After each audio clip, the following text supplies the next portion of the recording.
दलितों को अपने अधिकारों से वंचित रखा गया। उनके अधिकारों को दिलाने के लिए काफ़ी बड़ा संघर्ष किया एक बहुत ही महान व्यक्ति ने। आज उसी व्यक्ति के बारे में हम लोग यहाँ पे समझने की कोशिश करेंगे। जब तक हम अपना 3 तरह से शुद्धिकरण नहीं करते तब तक हमारी अस्थायी प्रगति नहीं हो सकती। हमें अपना आचरण सुधारना होगा, अपने बोल चाल का तरीका बदलना होगा और विचारों में दृढ़ता लानी होगी। ये उद्गार हैं डॉक्टर भीमराव अंबेडकर के। डॉक्टर भीमराव अंबेडकर को दलितों का मसीहा, समाज सेवी एवं विधिवेत्ता के रूप में जाना जाता है। इन्होंने देश की स्वतंत्रता के पश्चात 4 नवंबर 1948 को भारतीय संविधान का प्रारूप संविधान सभा में प्रस्तुत किया। डॉक्टर अंबेडकर इस प्रारूप समिति के अध्यक्ष थे। इस प्रारूप में 395 अनुच्छेद और 8 अनुसूचियां थीं। संविधान सभा में कई बार पढ़े जाने के बाद अंततः 26 नवंबर 1949 को इस प्रारूप को स्वीकार कर लिया गया और इसी प्रारूप के आधार पर आपका जन्म 14 अप्रैल 1891 में हुआ, मऊ, इंदौर, मध्य प्रदेश में। आपकी मृत्यु 6 दिसंबर 1956 को हुई है। आपकी माता का नाम भीमाबाई सकपाल था और आपके पिता श्री राम जी थे। आप श्री राम जी के सुपुत्र थे। भीमराव अपने भाइयों में सबसे छोटे थे। बचपन में माँ इन्हें प्यार से भीमा कहकर पुकारती थी। इनके पिता अंग्रेजी सेना में सूबेदार थे। सेवानिवृत्त के बाद उन्होंने 14 साल तक मिलिट्री स्कूल में हेडमास्टर के रूप में कार्य किया। अंबेडकर के घर में शिक्षा का माहौल था। पिता बच्चों को रामायण तथा महाभारत की कहानियों के साथ संत नामदेव, तुकाराम, मोरोपंत तथा मुक्तेश्वर की कविताएं सुनाते थे तथा स्वयं उनसे सुनते थे। इन्हें दोनों ज्योतिबा फुले दलितों में शिक्षा का प्रसार एवं उन्हें सामाजिक स्वीकृति दिलाने की दिशा में कार्य कर रहे थे। भीमराव के पिता राम जी इनके अच्छे मित्र और प्रशंसक थे। ज्योतिबा के व्यक्तित्व का गहरा प्रभाव बालक भीमराव पर भी पड़ा। भीमराव 5 वर्ष की उम्र में स्कूल जाने लगे, परंतु उनका मन पढ़ने से ज़्यादा बागवानी में लगता था। पिता उनकी पढ़ाई के बारे में काफ़ी चिंतित रहते थे। धीरे धीरे ये बालक बड़ा होने लगा तथा पढ़ाई में मन न लगा। भीम की रुचि पुस्तकों में बढ़ती गई। अब वे पाठ्य पुस्तकों के अलावा अन्य पुस्तकें भी पढ़ने लगे। उन्हें पुस्तकों से बहुत ज़्यादा गहरा लगाव हो गया। 1907 में मैट्रिक परीक्षा उत्तीर्ण करने के बाद उन्होंने एलिफिंस्टन कॉलेज से इंटर की पढ़ाई पूरी की। 17 वर्ष की उम्र में ही इनका विवाह रमाबाई से कर दिया गया। पिता का स्वास्थ्य धीरे धीरे बिगड़ने लगा था। अब भीमराव की आगे की पढ़ाई का खर्च भी उठाना मुश्किल हो रहा था। भीमराव की प्रतिभा को पहचान कर बड़ौदा नरेश राम जी राव ने उनकी पढ़ाई के लिए छात्रवृत्ति प्रदान की। इसके सहारे उन्होंने 1912 में बीए की परीक्षा उत्तीर्ण की। सयाजी राव ने उन्हें उच्च शिक्षा के लिए अमेरिका भेजा। न्यूयॉर्क विश्वविद्यालय से उन्होंने 1915 में एमए की डिग्री हासिल की। इसी दौरान भीमराव ने एक शोध प्रबंध भी लिखा। इस शोध प्रबंध का शीर्षक था भारत के लिए राष्ट्रीय लाभांश, ऐतिहासिक एवं विश्लेषणात्मक अध्ययन।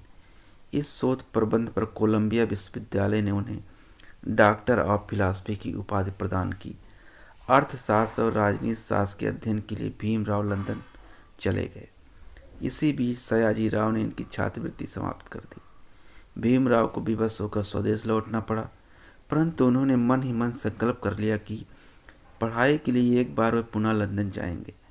पढ़ाई के दौरान उन्होंने अपने दैनिक खर्चों में कटौती करके अब तक लगभग 2000 पुस्तकें खरीद ली थीं। आपने बहुत सारे उल्लेखनीय कार्य किए, जैसे कि जुलाई 1924 में बहिष्कृत हितकारिणी सभा की स्थापना की। इसका मुख्य उद्देश्य छुआछूत को दूर करना था। ब्रिटिश सरकार द्वारा दलितों को सेना में भर्ती को रोक लेकर 19-20 मार्च 1927 को महाड़ में दलितों का सम्मेलन आपने बुलाया। सरकार ने दलित हितों का प्रतिनिधित्व करने हेतु मुंबई लेजिस्लेटिव काउंसिल के लिए 1919 में आपको मनोनीत किया। डॉक्टर अंबेडकर ने शिक्षा, मद्य निषेध, विधवा विवाह आज सब पे बहुत अच्छा कार्य किया। प्रथम, द्वितीय और तृतीय गोलमेज सम्मेलन में दलितों के प्रतिनिधि के रूप में आपने भाग लिया। महात्मा गांधी के साथ दलितों को उत्थान के लिए एक समझौते पर भी आपने हस्ताक्षर किया, जिसे बाद में पूना समझौता या पूना पैक्ट कहलाया। आपने बहुत सारी किताबें लिखी हैं, जिसमें है the Buddha and his gospel, thoughts on Pakistan, revolutions and encounter revolutions in India. Maharashtra में रहकर आपने साहू जी महाराज की सहायता से 31 जनवरी 1920 से मूक नायक नामक अखबार निकालने की शुरुआत की। इस अखबार का मुख्य उद्देश्य भारतीय समाज में व्याप्त जात प्रथा को समाप्त करना तथा अस्पृश्यता का निवारण करना था। 21 मार्च 20 को भीमराव ने कोल्हापुर में दलितों के सम्मेलन की अध्यक्षता की। सम्मेलन में कोल्हापुर नरेश साहू जी महाराज ने लोगों से कहा, तुम्हें अंबेडकर रूप में अपना उद्धारक मिल गया है।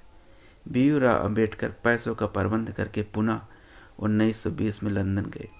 वहाँ वकालत की पढ़ाई पूरी करने के बाद वह भारत लौट आए। अब वे बैरिस्टर बन चुके थे। बैरिस्टर अर्थात वकील। डॉक्टर भीमराव अंबेडकर आजीवन विभिन्न प्रकार के सामाजिक कार्यों से जुड़े रहे। लगातार काम करने से उनका स्वास्थ्य बिगड़ने लगा। इसी बीच 27 मई 35 को इनकी पत्नी रमाबाई का निधन हो गया। 1936 में डॉक्टर अंबेडकर ने इंडिपेंडेंट लेबर पार्टी नाम से एक राजनीतिक दल का गठन किया। 1937 में हुए प्रांतीय चुनाव में डॉक्टर अंबेडकर अपने और उनके कई साथी भारी बहुमत से विजयी हुए, जबकि इस चुनाव में इंडियन नेशनल कांग्रेस, मुस्लिम लीग तथा हिंदू महासभा जैसे राजनीतिक दल चुनाव में भाग ले रहे थे। डॉक्टर भीमराव अंबेडकर को जुलाई 1941 में गणित रक्षा सलाहकार समिति का सदस्य नियुक्त किया गया। 1945 में उन्होंने पीपल्स एजुकेशन सोसाइटी की स्थापना की। इस सोसाइटी ने अपना पहला शिक्षण संस्थान 1946 में सिद्धार्थ कॉलेज के नाम से खोला। 1952 में डॉक्टर अंबेडकर लोकसभा के उम्मीदवार थे, लेकिन चुनाव हार गए। उनको मार्च 1952 में राज्यसभा के लिए चुन लिया गया और वे भारत सरकार के कानून मंत्री बने। 14 अक्टूबर 1956 को डॉक्टर अंबेडकर ने अपने 3 लाख समर्थकों के साथ बौद्ध धर्म ग्रहण कर लिया। 6 दिसंबर 1956 को भारतीय क्षितिज का यह सितारा सोया तो फिर नहीं उठा। आपने जो काम किए हैं उस काम को आजीवन सदियों तक भारतवर्ष याद करता रहेगा, और आपके द्वारा दलितों के लिए जो काम किए गए उससे दलित आज भी गौरवान्वित महसूस कर रहे हैं। भारत देश आज भी गौरवान्वित महसूस कर रहा है। यदि आपको वीडियो अच्छा लगा है तो लाइक करिए, शेयर करिए। यदि आपने अभी तक चैनल सब्सक्राइब नहीं किया है तो सब्सक्राइब कर लीजिए। धन्यवाद।